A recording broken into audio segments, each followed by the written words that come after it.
Welcome to Mount Diablo Astronomical Society Astro Live. This session is called Are All the Stars Like Our Sun? I'm Marnie Berenson, and I have been a member of Mount Diablo Astronomical Society since 1990, and I am a retired astronomy educator.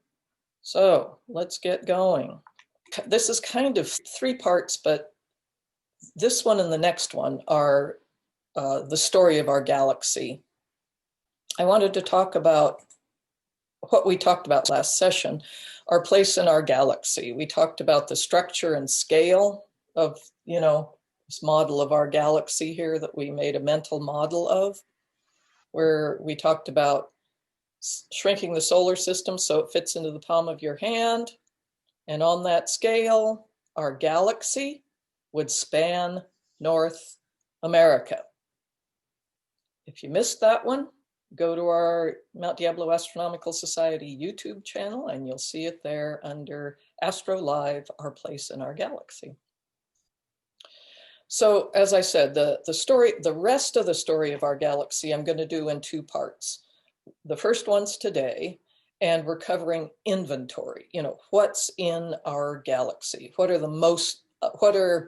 are a lot of the things that are in our galaxy? And part two, we're going to talk about the processes. How did all this stuff get here? And how does it affect us? And how we happen to come here. So today, part one, story of our galaxy. Are all the stars like our sun? A lot of people seem to think that there's a whole wide variety of types of stars, types of objects that we see in the sky. And many find it quite overwhelming and confusing because they think that it's all different things, hundreds, thousands of different things that we're looking at. But does it all fit together into a story? And so that's what we will talk about today. We're going to review the scale model of the galaxy, which I just did, solar system, galaxy size of North America. So what kinds of stars can we see in the sky with the unaided eye? And which of those stars are like our sun? Then there's a little part, not such a little, it's the other half of this, that I like to call butterflies and stars. It's how butterflies and stars are alike. Then we'll do a tour of tonight's sky to see what we discussed during this presentation. When we look up at the sky, we see a lot of different stars, different brightnesses, and so on. So let's go through this. The stars in our galaxy, about 90% of them are healthy, stable stars. Healthy, stable means that they are very happily fusing hydrogens into helium in the core of the star. And that's where they get their power from. They're healthy, they're stable, that's all they're doing. Hydrogens to helium. I'm calling these hydrogens because each hydrogen is one proton and helium is two protons. It's a little more complicated than that, but we'll talk about that at our next session, at part two session. Then about 1% of the stars are giants. These are stars that are heading toward the ends of their lives. This is past the time that they're fusing hydrogen into helium and they're starting to expand. And only 1% of the stars are like that. Then about 9% are white dwarfs with a smattering of neutron stars, black holes. Those are the corpses, if you will, of stars. That's the remains at the end of a life of a star. So let's move the ones that are in retirement, if you will, getting toward the end of their life, and we'll move the end of life condition over to one side and look at the healthy, stable stars. Oh, I think in the other one I wrote main sequence next to that. The healthy stable stars are the ones that are on the main sequence of the Hertzsprung-Russell diagram. I'm not going to discuss the Hertzsprung-Russell diagram. It's also known as the HR diagram, but we're going to talk about what kinds of stars are in it. But just the main sequence. Main sequence means that they are still fusing hydrogens into helium. Okay, about 7% of the healthy stable stars are stars like our sun, yellow-white stars. Then about 4% are hot blue stars. These are on the HR diagram, on the stellar classification. These are O, B, and A. Again, just realize that these are the hot blue massive stars. So we'll set those down to the side. Now, what about the rest? The rest, 79%, are cool red stars. It's often called red dwarfs. But what do we see mostly with just our eyes?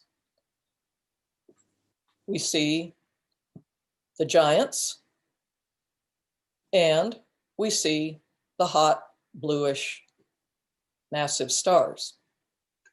We can't see the cool red stuff with just our eyes. We can only see a very, very few of the yellow-white stars, like our sun, and no white dwarfs. You can't see white dwarfs with just your eye. You need a telescope to see white dwarfs, to see the remains of stars.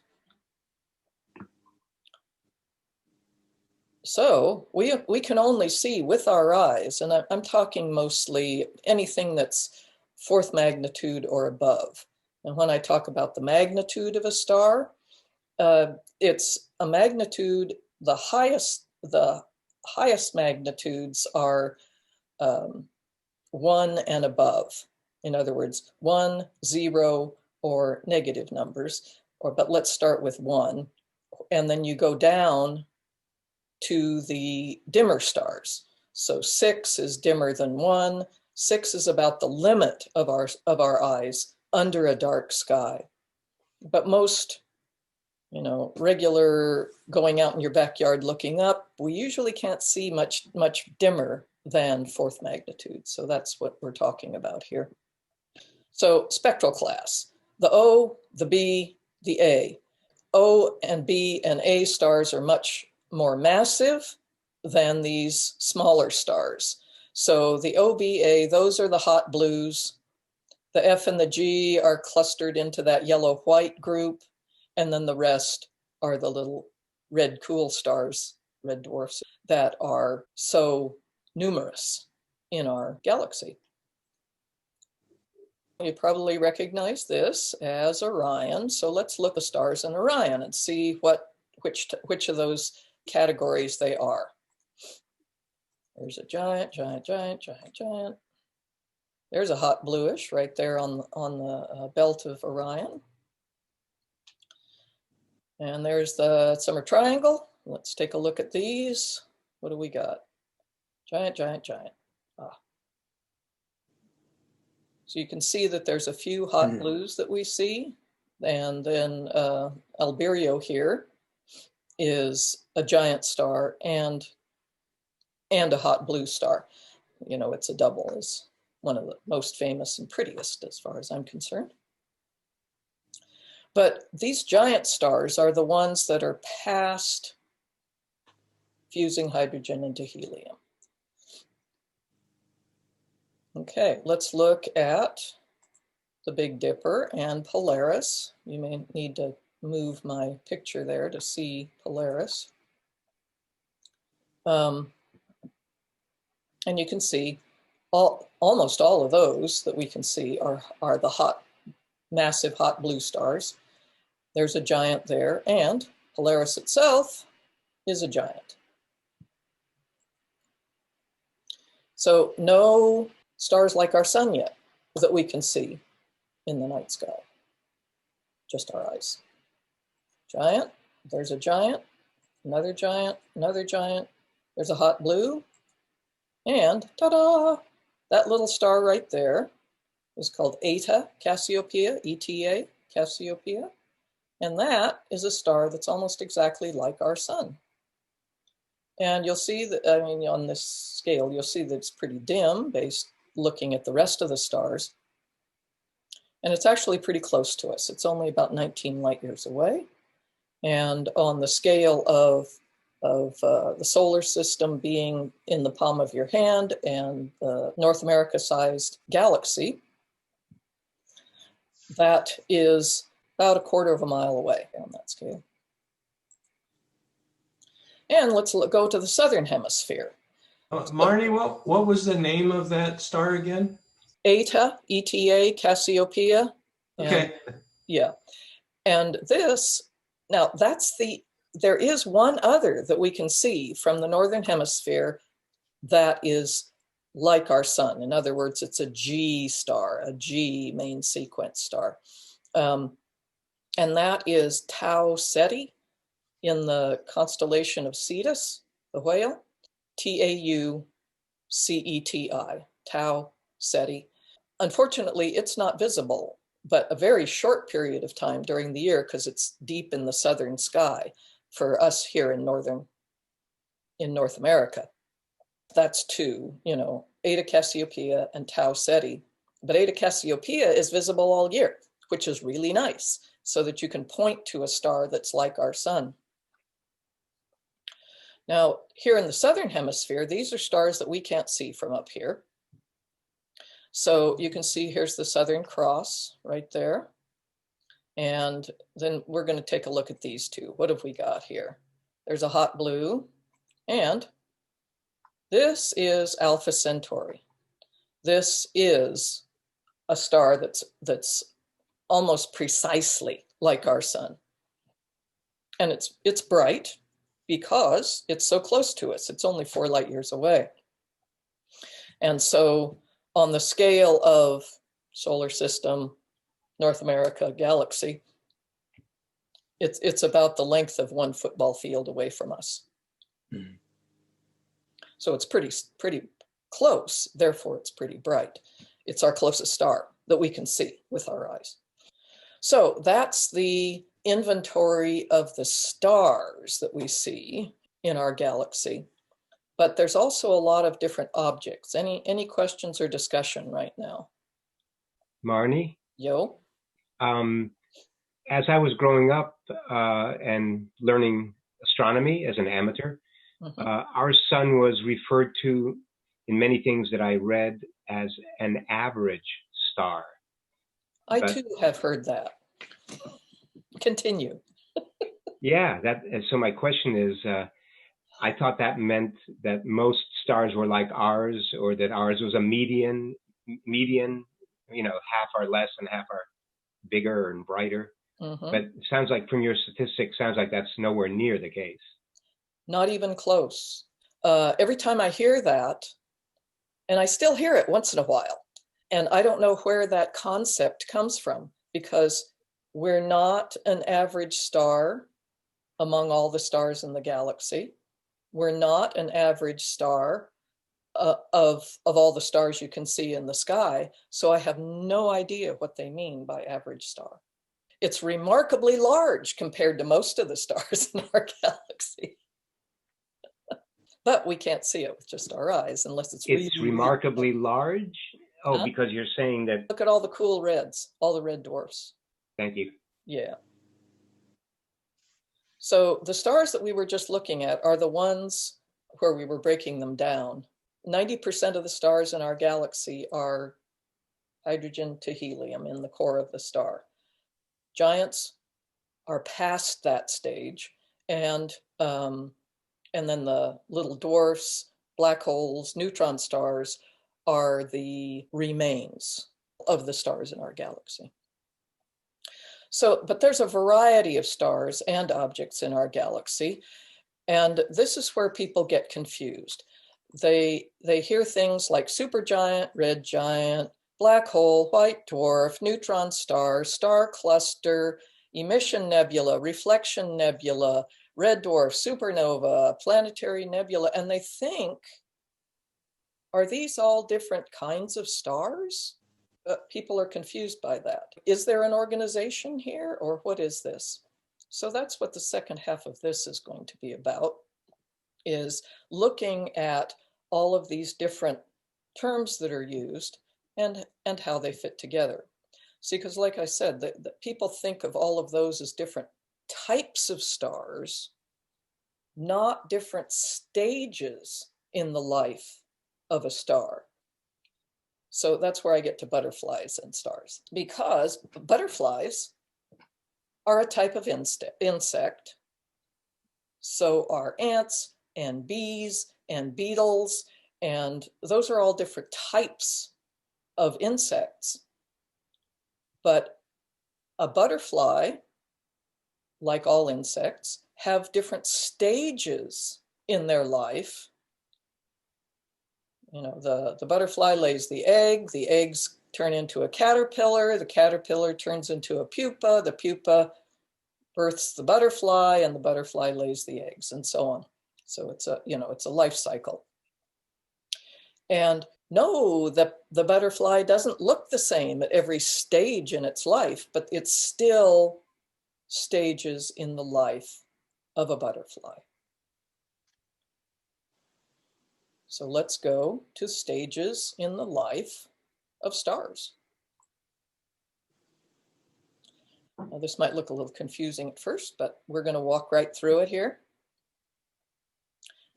Primarily, there are two main ways that stars go through their life cycle. And that is stars that are less than about 8 times the mass of our sun, and the more massive stars that are more than about 8 to 10 times the mass of our sun. And this is where the OB stars come in, those ones that I was talking about on that scale of the big, a little less than big, and so on. So I'm going to go through this real quick, and we're going to delve down into each of these to see the processes that are going on at the next session. And we're going to have a lot of fun in the next session, because you need to bring pennies and Cheerios and some other things with you. So we'll talk about that at the end. So stars form in big clouds of gas and dust in our galaxy. Inside the cloud of gas and dust, this is where you sometimes see the term Emission Nebula or Reflection Nebula. And that's just Emission Nebula, as some stars are emitting energy, and we see that as red light. And Reflection Nebula are just clouds of gas and dust where the stars inside of it are lighting up the clouds of gas and dust around them. So it's star-forming nebula. Inside of them, you're going to end up with some open clusters in there. You're going to have clusters of stars that form that are all different sizes, all the way from the little reds to the yellows to the massive blue stars. You know, those are all going to end up fusing hydrogen into helium, and that's when you make a star. When hydrogens all get together to make helium, that's when a star is born. Let's continue and take a look at the Orion Nebula. This is Eduardo's image. These are all images from our Mount Diablo Astronomical Society imaging group. And this is the Orion Nebula, which has, this is a big group of stars here, but you can see the cloud of gas and dust from which the stars are forming. Then we go to the clusters of stars. They all form together, and they're somewhat close to each other as they're forming, and eventually they will move away and become single stars, double stars, multiple star systems, and that kind of thing. But first, they form a cluster. And this is an open star cluster that Lou Cook gave to us. It's M34 in Perseus. These are all brand new stars, you know, probably less than 100 million years old. They're, you know.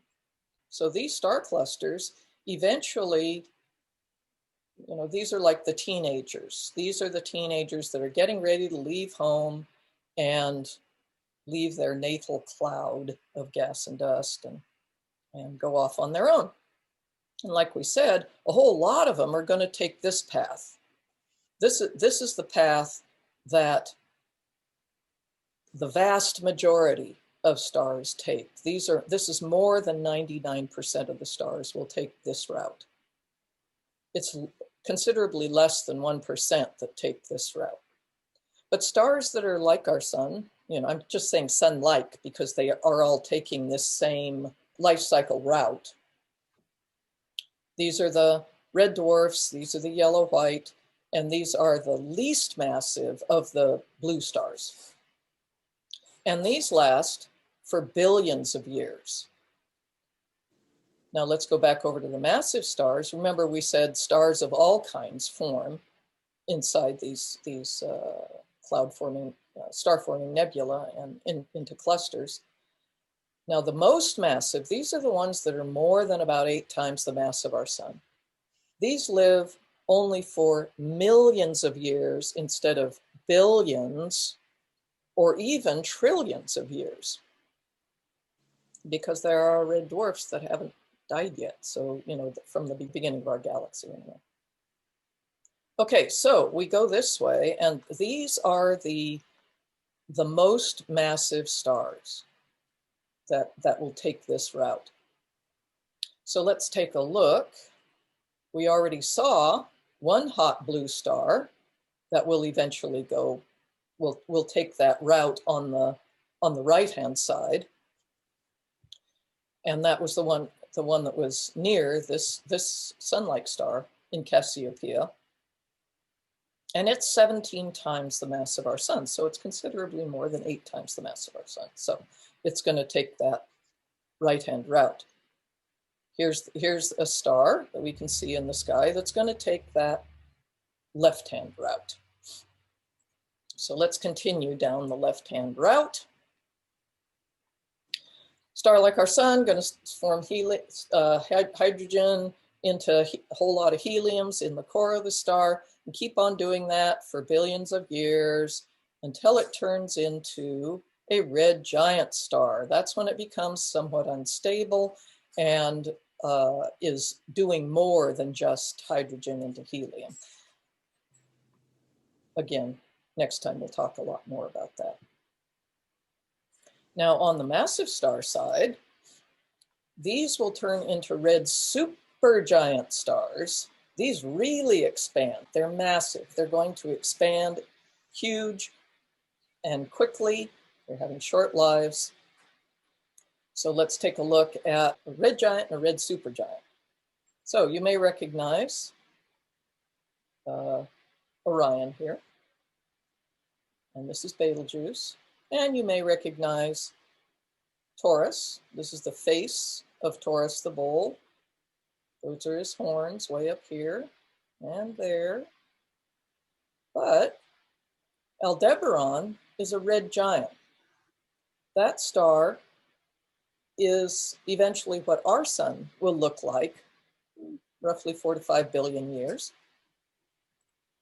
And then Betelgeuse is a red supergiant star. Betelgeuse looks a little brighter than Aldebaran, but Aldebaran's a lot closer to us, and it's not nearly as massive as Betelgeuse. This is, I don't know, roughly 40 to 60 light years away, and this one's somewhere around 400 light years away. So we got to the red giant stage on both of these. Now, if we could keep continuing along here, red giant, eventually it'll run out of fuel in the core of the star, and the outer atmosphere of the star will start to move away and form what's called a planetary nebula around the star. And what's left over in the middle of a planetary nebula is a white dwarf. A white dwarf is just that hot core of the star that's still hot after doing so much fusion inside of it, but eventually it will cool down. This is the end. This is no longer fusing. The white dwarf is no longer fusing, and it leaves a really pretty nebula around it. I sometimes like to call ghost stars because it's like the ghost of what was once there, with the corpse of the star in the middle. But the nice thing about all this stuff is that it gets pushed back into our galaxy, and all of the stuff that it made during its lifetime and during the red giant phase gets pushed back into our galaxy to make new stars again. So let's take a look at a planetary nebula. Mike Harms sent us in this nice picture of the Dumbbell Nebula. And right there is the white dwarf in the middle of the planetary nebula. Now these disappear rather slowly, over tens to hundreds of thousands of years, but eventually they will dissipate. But let's keep going down now let's go back down the other side, since we finished all this, down to the end stage of a star. See, now, again, these are just stages in the life of a star. A planetary nebula and a white dwarf are not different stars. A red giant is not a different star. It's the same star, just going through different stages. Okay, supergiant, red supergiant. At the end of its life, for the most part, they go supernova. Boom. Their core is no longer fusing any atomic nuclei, and eventually the thing collapses and explodes. And all the stuff that was made during its lifetime gets blasted back into the galaxy to enrich the clouds of gas and dust in our galaxy. And the remains are a neutron star, and in some cases a black hole, but more recent research has shown that some red supergiants rather, will start to collapse and attempt to explode, but then they're so massive that they turn directly into a black hole. So massive star, this takes millions of years. This process of turning it into a supernova takes a very short period of time. And when I say short, I mean less than an hour or so for it to collapse and explode, So then neutron star, black hole.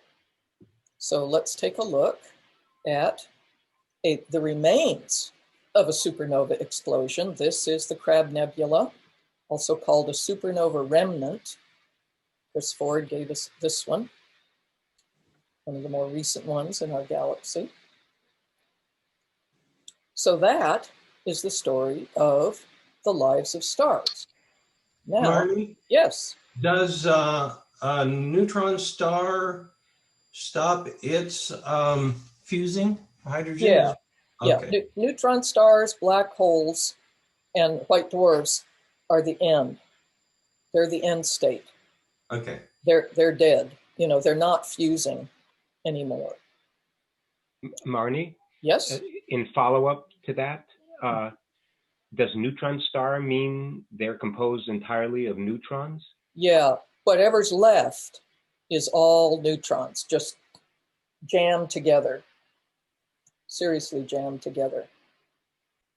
So the other atomic particles, electrons and protons, they become neutrons? Mm-hmm, yes. But most of the star got blasted off. So the neutron star isn't that big anymore. Isn't as massive as the original star was. Okay. Yeah, I think I read or heard that it's immense gravitational force in the neutron star that essentially fuses the electrons and protons into neutrons. Yep, yep, that's right. It's an amazing process. Marnie, where does the term magnetars come in on this diagram? Those are neutron stars that have a very strong magnetic field around them. Okay, so let's go back to those types of objects in our galaxy that we saw that one page where it had all the other stuff, the Emission Nebula, the Reflection Nebula. Those are almost always referring to star-forming nebula. The star cluster is what comes out.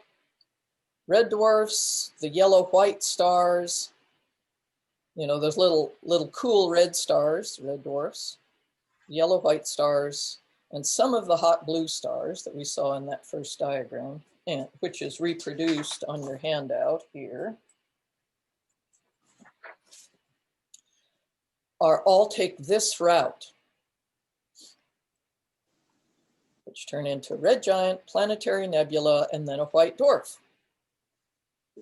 Then on the massive star side, these are the most massive of the hot blue stars. These are the ones that are more than about eight times the mass of our sun. And then they go to supergiant, supernova, neutron star, or black hole. So this is the organization of all those terms that we usually hear. And once again, these are stages in the life of a star, not different kinds of stars. Okay, are we ready for a sky tour to see some of those things? I have a quick question about Sure. that. Where do brown dwarfs fit into all of that? Brown dwarfs are on the far end of, they're below K and M stars. They're like L, I think it's L and T. Yeah, those are ones that are at the far end. They're failed stars. You know, they tried to. Yeah, they never actually ignited. No, right? not really. So, sky tour. I took tonight's sky, but tonight's sky is going to have a big old large moon about in here somewhere. So I moved it a few days forward to the end of the month.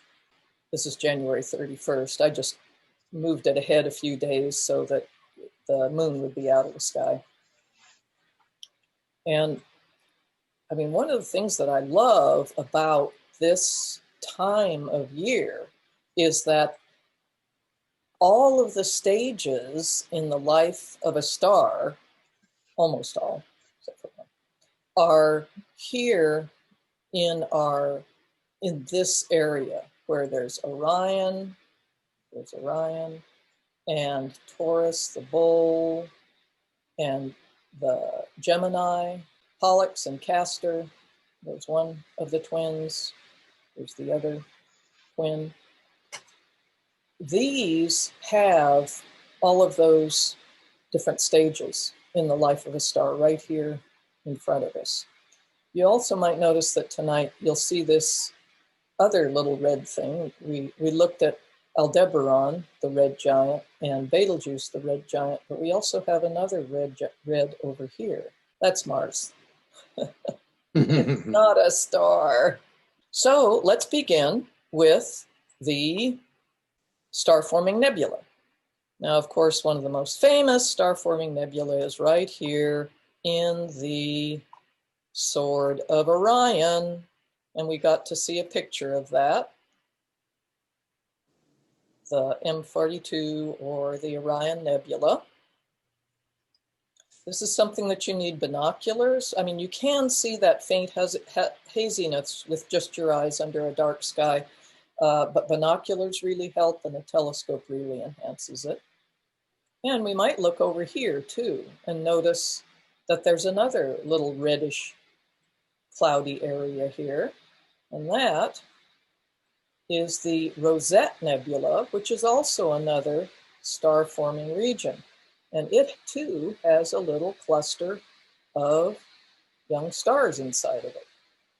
That's the Rosette, Rosette. So that's the star-forming nebula. Next is the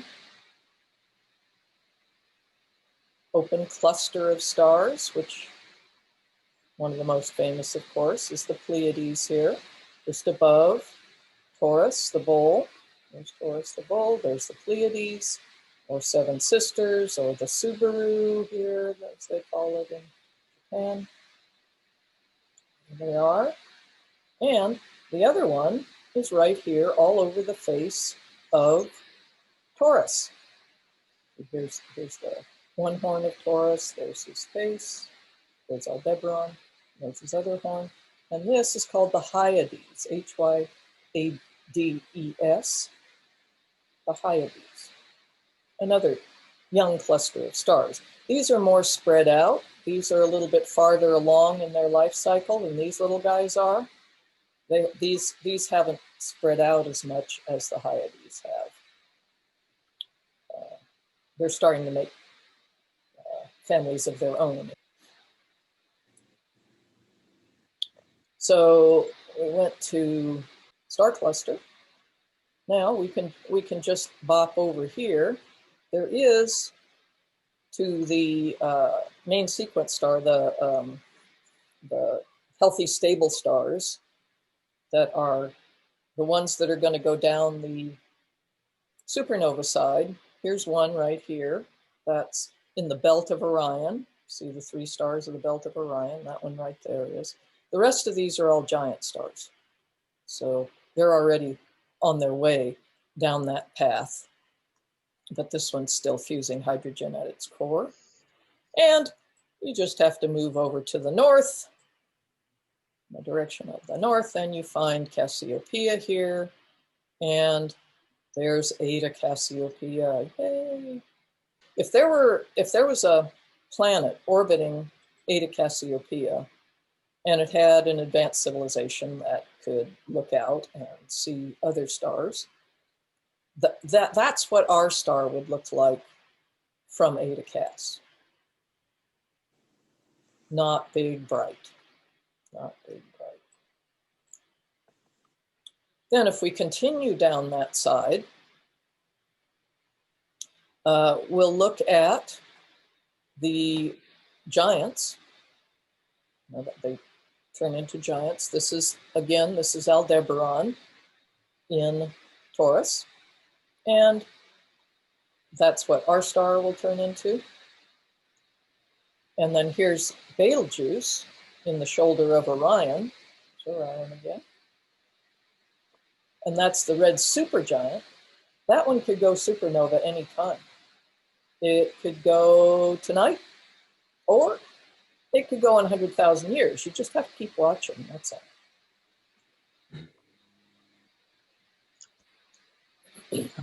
Marnie? Yes? You have the Crab Nebula there too, don't you? Yes. That's our last stage for the giant star. Shall we go to the Crab Nebula next? I just That's the last stage. That's what Betelgeuse is likely to turn into, is explode as a supernova and leave a neutron star. So here's Taurus again, and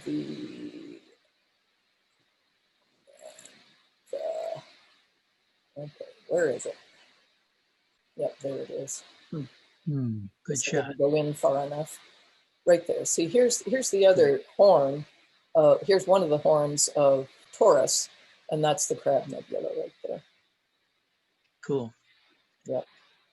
And just to the left of the belt in Orion, can you see, is it the California Nebula to the left there? Oh, I see what you're saying. Yeah, right in here. Yeah, it's much more visible there. Yeah, must have a different name. Pleiades. Sorry? California is toward the Pleiades. Is toward the Pleiades. Okay, so that's something else. Past it to the west. Yeah. Yeah, so Yeah, this that's Barnard's. That's Barnard's. Barnard's? Oh, Barnard's okay. Nebula. Is that a nebula?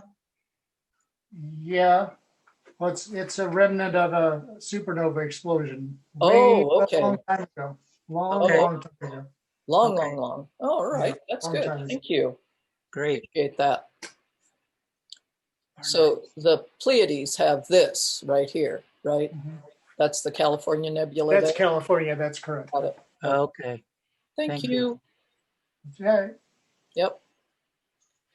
Then, okay, so we saw the Crab Nebula, which is the end state, the remains of a supernova. We can't see black holes, we can't see neutron stars, but we can take a look at now we're going back over to the left-hand side, which is what our star will eventually turn into.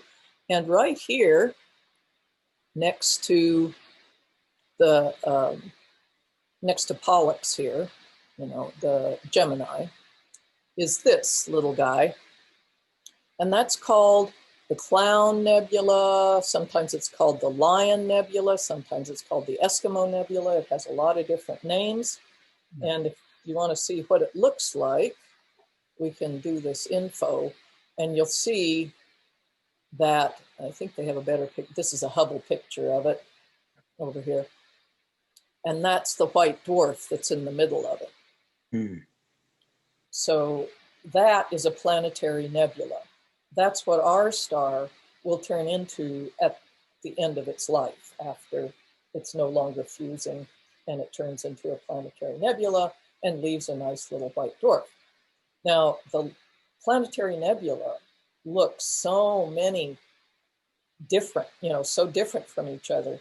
So we don't know what ours is actually going to look like, but it won't happen for a long, long time. So not to be worried about. It's a few billion years yet to go.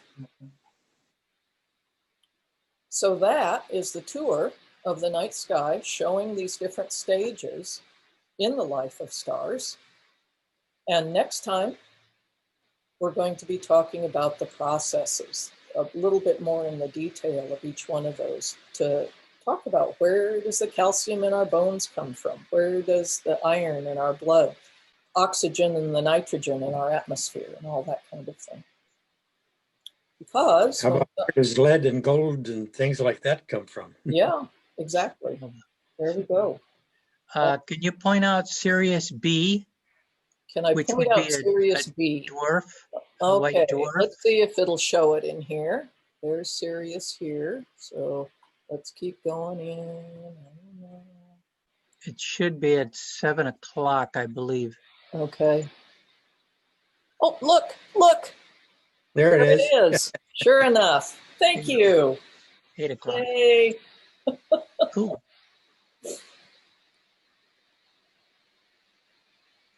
Okay, coming back out again. So unlike a supernova where there's a blast of material away, Yeah, a planetary nebula is just a it's a gradual. very gentle process. It just, it just slow. And supernovae get huge really fast, whereas planetary nebula expand very slowly. Right. Okay, so the next session, it's called Supernovae and the Lives of Stars. So we'll talk a lot more about the processes that are involved and why it's so important to us and why we're here and all of that. But at the next session, you need things like some pennies or other coins, like something like that. Or you can bring some pebbles. You need 50 to 100 or more. Dry beans, chocolate chips, whatever like that. You mentioned Cheerios. Cheerios, you could even bring, you I can just even have got Cheerios. a great big 2-pack at Costco. I can use some of those. Okay, there you go. Cheerios are fine too. And you need a work surface to work on, about 2 feet square. A table, like a card table is plenty big. Countertop, desktop. And so that's what we'll do next time. Okay. Discussion? Marnie, I had a couple of questions. Sure. One is, so as you presented this, there are two main large categories of stars, and one is referred to as sun-like, which is 8x and down compared to the mass of ours. Yeah, less than 8 times the mass of our sun. Yeah, down Okay, to less than. Yeah, And then there's massive, which are more than 8 times the size of our stars. Those are the two general categories that are used. yep. Okay. To specify the life cycle, which life cycle you're going to have. Now, some 8 solar mass stars may not go supernova. Maybe, maybe not. There's some disagreement between where the boundary is, somewhere between 8 and 10. There's general agreement that over 10, it's going to go supernova, or it's going to collapse. If it's way at the far end of the mass, it's going to collapse directly into a black hole. If they're on the far end of the massive side, like more than 30 or 40 or 50 times the mass of our sun, they may collapse directly into a black hole. That's new stuff that's come out in the last few years. So there's a few articles about it that you may want to look up if you're interested. Okay, and the other question, you're using a software called Sky Safari. That's correct. Is that generally available? Is it free? Do you have to pay for it? You can get a free version. Yeah, there's multiple versions of it, I think. Yeah. And On my iPhone and my iPad, though, I use Stellarium. that's good too. There's That lots is not of them. available for the Mac, so I have Sky Safari on the Mac. Yeah, but there's a very good book that discusses a lot of what we talked about today in a Patrick Moore series of practical astronomy, and it's called Observer's Guide to Stellar Evolution. good. And I find it really, really interesting. Goes into great depth on a lot of things. Great. By Mark Inglis. His last name is spelled Inglas. And he also is the author of Astrophysics is Easy. Yep.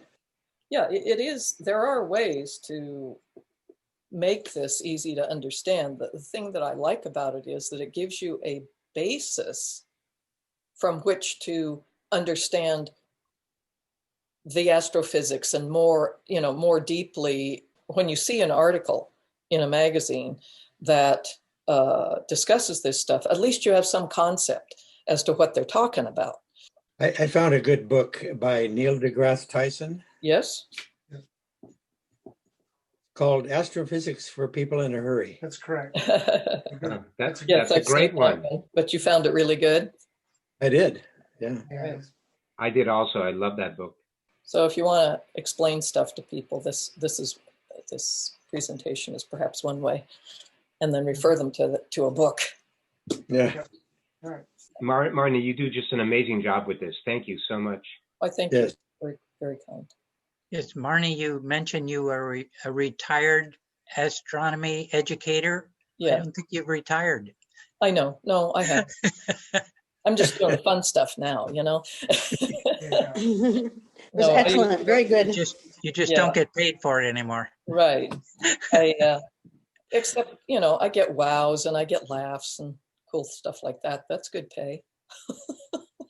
There you go. I worked for the Astronomical Society of the Pacific in San Francisco, and we did a number of projects for NASA missions and stuff. It was fun. Marnie, you mentioned that most of the stars, almost all the stars we see are much bigger or brighter than the sun is. I think I remember reading somewhere, and I don't recall where, but from our vantage point, about 500 light years is about as far away as we can see a sun-like sun. Past that, they're so dim you can't see them. And to see them at that distance, you'd have to have a telescope. And you'd have to have a telescope Yeah. inside. Yeah, that's why we only, like you say, see about 2 of them. Right. And Exactly. that volume of 500 light years with Yeah. a telescope, that's still only as far as you can see. Exactly. Because they're just too Noah dense. Dwarf. Yeah, That's too dim. exactly it. Another M- interesting thing is that most stars are double or multiple star systems as well. Ours just happens to be a single. Yep. It's a single star. Marnie, Mhm. can you repeat, at the very beginning you gave the percentage of how many of the stars in our galaxy are sun-like? Mhm. Not how many we can see, but how many actually are sun-like. What is that percent? Seven. That was at 7. Those are the yellow-white stars. Yeah. 7%. Okay, It's on so your. most. Oh yeah, okay, I got it. Thank you. Yeah, by far, most of the stars in the galaxy are these little red dwarfs. You know, cool red stars. Have they actually seen a brown dwarf using infrared or anything like that? Yeah, they have actually detected brown dwarfs, but I don't know where. I don't have any details about that. I just know that they have. Well, just like most of everything else, there's an awful lot of them in the galactic plane. You know, Yes. if you start going outside it, yeah, you don't see everything. So Yeah, you don't, Same. because most of the star formation is in our That's galactic correct. plane. Yep. So I hope to see you next time. Good job. Good job. Okay. Thanks, Yeah. Marnie. Thank That was great. Thank you. Bye-bye all. We'll see Bye. you. All right. I gotta hunt Very up much. some pennies or Cheerios now. Yes, pennies, Cheerios, rocks, whatever.